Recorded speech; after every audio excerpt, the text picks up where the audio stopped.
Tadjahao, bonjour à tous, c'est Joy. Aujourd'hui, je vais vous donner 4 secrets pour améliorer votre expression orale en chinois. Avant de commencer, cliquez sur le bouton s'abonner juste en dessous de cette vidéo pour vous abonner à ma chaîne YouTube et recevoir toutes mes vidéos dès qu'elles sortent. On commence tout de suite. J'ai décidé de vous donner 4 techniques précises que vous pourrez appliquer très facilement pour améliorer votre expression orale en chinois, tout simplement pour parvenir à mieux s'exprimer et mieux parler en chinois. La première technique, c'est de parler le plus possible, mais ça ne s'arrête pas là, c'est de parler le plus possible avec les mots que vous connaissez déjà, que vous avez déjà appris. En fait, le fait d'utiliser ces mots en permanence quand vous parlez, ça va vous permettre de les retenir et donc, au fur et à mesure que vous en apprendrez de nouveaux, de savoir les utiliser sur le long terme, de ne pas les oublier.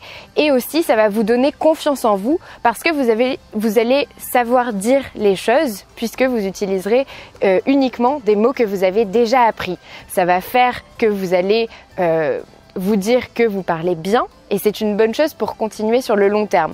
Forcément, si dès le départ, quand vous êtes débutant, vous voulez déjà faire des phrases hyper compliquées, très structurées, ça va être beaucoup plus difficile. Donc c'est pour ça qu'on va essayer de se concentrer uniquement sur ce qu'on connaît déjà et on va s'exprimer de façon assez simple, mais ça ne veut pas dire qu'on va mal s'exprimer. C'est tout simplement qu'on utilisera des mots un petit peu plus simples que ce qu'on apprendra par la suite et ça va nous permettre de nous exprimer donc beaucoup plus facilement.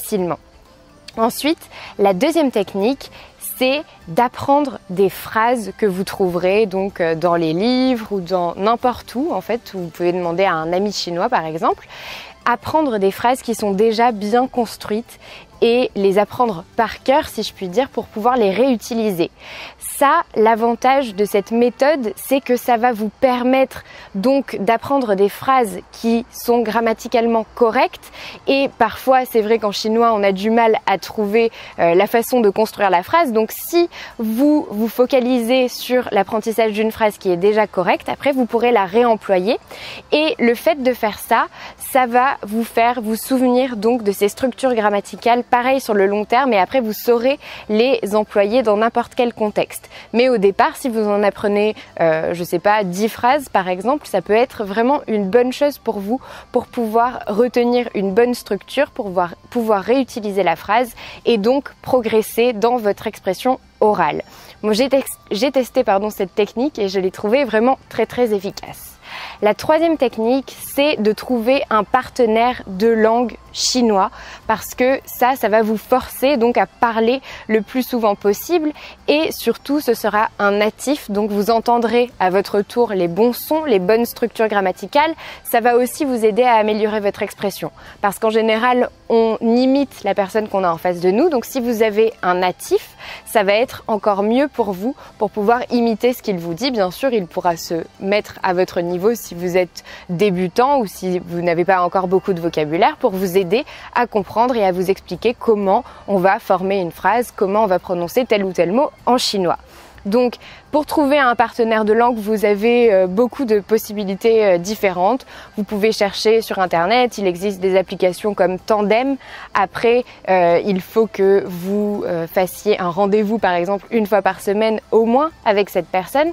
Ou alors, selon la ville dans laquelle vous habitez, il existe des groupes de rencontres linguistiques, d'échanges linguistiques qui se passent toutes les semaines, par exemple, auxquels vous pouvez participer. Et c'est bien parce que vous n'avez pas forcément la même personne en face de vous chaque semaine, donc ça vous permet aussi de vous adapter à chaque fois à la personne qui est en face de vous, découvrir des accents un petit peu différents, des façons de parler aussi un petit peu différentes. Ça peut être très enrichissant et ça va forcément vous permettre d'améliorer votre expression orale.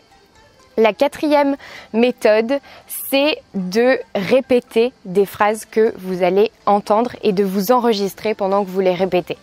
Donc vous allez par exemple choisir, je sais pas, ce que vous voulez, un podcast, une série, une histoire pour enfants, des dessins animés, ce que vous voulez.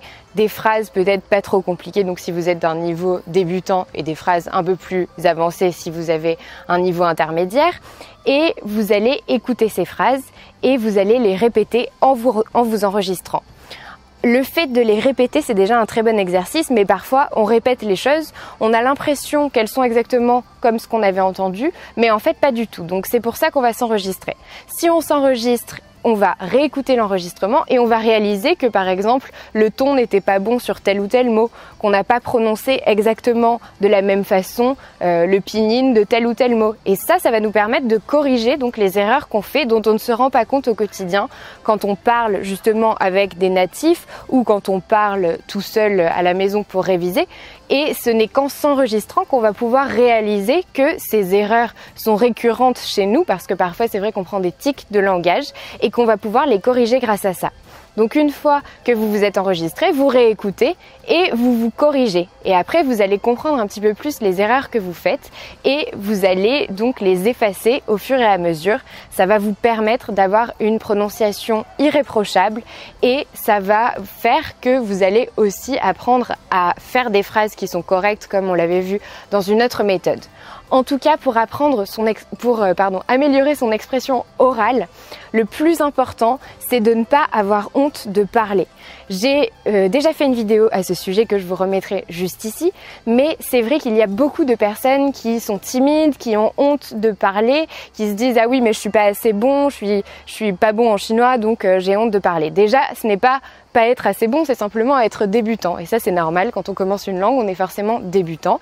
Et il ne faut surtout pas avoir honte de parler. Vous serez beaucoup plus ridicule si vous dites « Ah non, mais moi je veux pas parler, j'ai appris le chinois, mais tant pis, je veux pas parler, j'ai trop peur », que si vous essayez des choses et les personnes en face de vous vont forcément vous aider ou personne va se moquer de vous et ce sera vraiment une grosse avancée pour vous, parce qu'aussi si vous débloquez donc cette timidité de parler ou cette peur, et bien après vous allez voir que ce sera beaucoup plus facile et que vous serez beaucoup plus à l'aise aussi en expression orale. Voilà, c'est tout pour cette vidéo, j'espère que ça vous a plu. Si c'est le cas, aimez-la, partagez-la, dites-moi en commentaire si vous avez appliqué les techniques que j'ai citées dans cette vidéo et si elles ont été efficaces pour vous. Abonnez-vous à ma chaîne YouTube et dans la description de cette vidéo, vous retrouverez mon guide gratuit des 50 phrases pour voyager et manger en Chine. Et moi je vous dis à bientôt pour une autre vidéo.